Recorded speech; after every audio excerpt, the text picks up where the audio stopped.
Well, we are drying out after this morning and last night's rain, and a lot of us are seeing more sunshine. But yesterday, one of our loyal 10 News weather watchers captured this phenomenon known as a fire rainbow. Great shot, Jim Grant. He even called it out. He said this is a fire rainbow. And this was what happens when sunlight is refracting through ice crystals in those really high cirrus clouds. But maybe you saw that yesterday across the county. I saw somebody else in Ramona saying that they also saw it.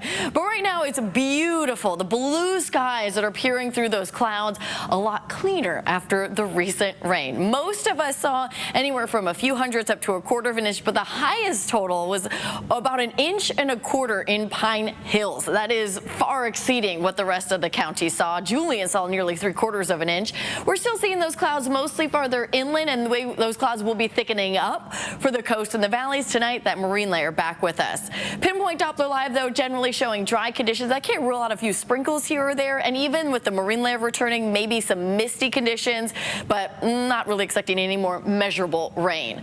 We are in the 60s for the coast and the valleys. Mount Laguna and Palomar, up until just a little bit ago, we're in the 30s, so very chilly day today. We are starting a warming trend, though, tomorrow.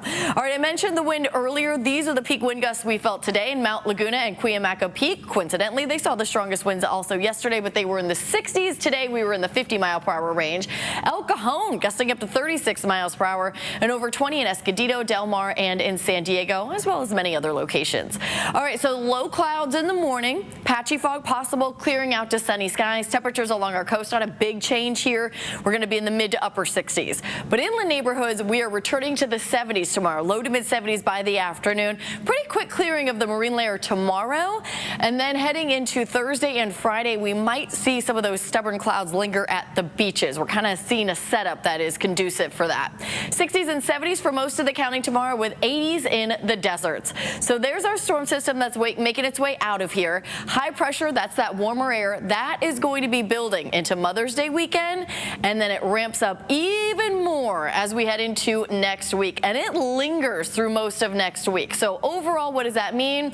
Warm temperatures. In fact, the Climate Prediction Center, they're the ones that send out outlooks, long-range outlooks, and our 6 to 10 day outlook, May 11th through the 15th, is forecasting an 80 to 90% chance of above normal temperatures. And you can see above normal temperatures are basically expected for almost the entire country, at least the western half. All right, so patchy fog will be possible along our coast, and I can't rule out maybe some May gray lingering into the afternoon for some beaches.